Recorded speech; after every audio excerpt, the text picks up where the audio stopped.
सूचना केवल हमारे विचार हैं, वित्तीय सलाह नहीं। निर्णय लेने से पहले खुद शोध करें। किसी भी लाभ या हानि के लिए हम उत्तरदायी नहीं हैं।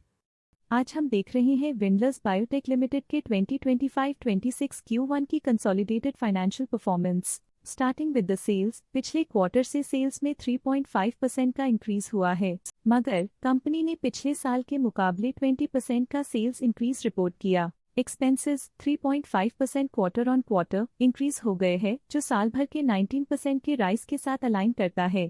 क्वार्टरली एक्सपेंसेस के कंपैरिजन में सेल्स इंक्रीज होना दिखाता है कंपनी ने अच्छा परफॉर्म किया। ईयरली कंपैरिजन दिखाता है कि कंपनी ने इस साल अपनी परफॉर्मेंस में सुधार किया है। ऑपरेटिंग प्रॉफिट, जो पिछले साल के कंपैरिजन में 27% अप हुआ है, quarter on quarter around 4% increase हुआ है।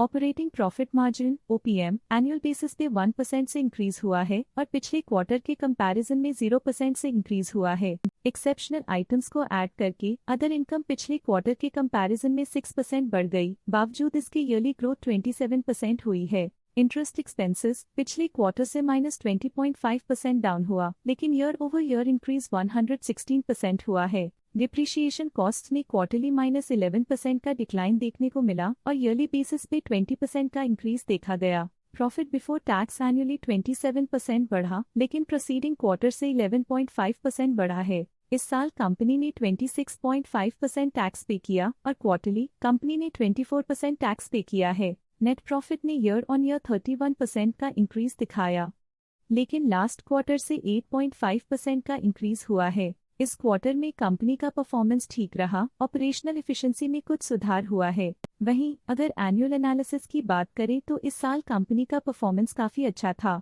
अर्निंग्स पर शेयर EPS में साल भर में 2% का इंक्रीज देखा गया, लेकिन क्वार्टरली में 8.5% की बढ़ोतरी भी नजर आई। इस क्वार्टर में कंपनी का EPS ठीक रहा, ऑपरेशनल एफिशिएंसी में कुछ सुधार हुआ। विंडलर्स बायोटेक लिमिटेड के फाइनेंशियल स्नैपशॉट को रिव्यू करते हुए कुछ मुख्य ट्रेंड्स सामने आए हैं जो कंपनी की परफॉर्मेंस पे रोशनी डालते हैं। जून 2022 से जून 2025 तक विंडलर्स बायोटेक लिमिटेड की फाइनेंशियल जर्नी में सबसे पहले बात करते हैं सेल्स की। इस साल सेल्स में 20% की वृद्धि हुई है और पिछले 4 सालों में 67.5% की वृद्धि हुई है, जो एक निरंतर अपवर्ड ट्रेंड को दर्शाता है। पिछले 3 साल से सेल्स लगातार बढ़ती जा रही है, जो मार्केट एक्सपेंशन और कंज्यूमर डिमांड में वृद्धि को दर्शाता है। अब बात करते हैं एक्सपेंसेस की। इस साल एक्सपेंसेस 21% बढ़े हैं और 4 सालों में 66% का इजाफा हुआ है। इस साल हालांकि एक्सपेंसेस सेल्स से थोड़ा ज्यादा बढ़े हैं, मगर ग्रोथ रेट्स का करीब होना स्टेडी ऑपरेशनल कॉस्ट को दर्शाता है।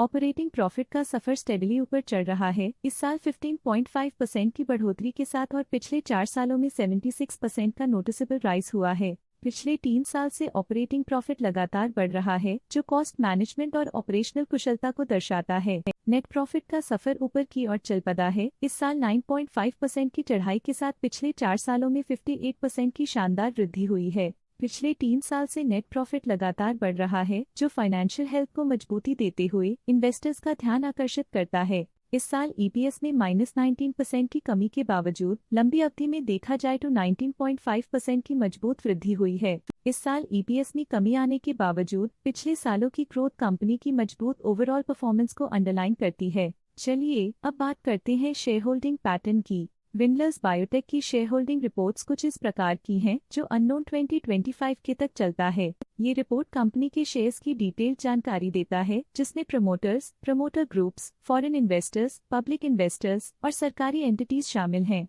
पब्लिक हेल्थ शेयर्स का परसेंटेज 2025 के में 25.25% से 2025 के में 25.01% तक डिक्रीज हो गया। इस डिक्रीज से साफ है कि इस टाइम पीरियड में कंपनी में पब्लिक का हिस्सा डिक्रीज हुआ है। जब कंपनी के शेयर्स का अधिकतम हिस्सा प्रमोटर्स, FII, DII या गवर्नमेंट के पास होता है, तब ये माना जाता है कि कंपनी मजबूत हाथों में है, जो स्थिरता और मजबूत समर्थन को दर्शाता है और इस मार्केट की स्थिरता बनी रहती है। DII डोमेस्टिक इंस्टीट्यूशनल इन्वेस्टर्स ने अपना शेयर होल्डिंग 2025 में 10.89% से 2025 में 11.21% तक इंक्रीज किया। ये बताता है कि डोमेस्टिक इंस्टीट्यूशंस ने कंपनी में अपना इंटरेस्ट 0.32% तक इंक्रीज किया है। फॉरेन इंस्टीट्यूशनल इन्वेस्टर्स की शेयर होल्डिंग में थोड़ा डिक्रीज आया 2025 के से 2025 के में, जो दिखाता है कि फॉरेन इंस्टीट्यूशंस ने अपने स्टेक को क्वार्टर टू क्वार्टर -0.08 से डिक्रीज किया है। जिसे पता चलता है कि उन्होंने अपनी इन्वेस्टमेंट्स को पुल बैक किया है। ये था कंपनी का करंट शेयर होल्डिंग पैटर्न। आज के लिए फाइनेंशियल सेक्टर में इतना ही। देखने के लिए धन्यवाद। स्टॉक लेटेस्ट न्यूज अपडेट के लिए चैनल को सब्सक्राइब करें और वीडियो को लाइक एंड शेयर करें।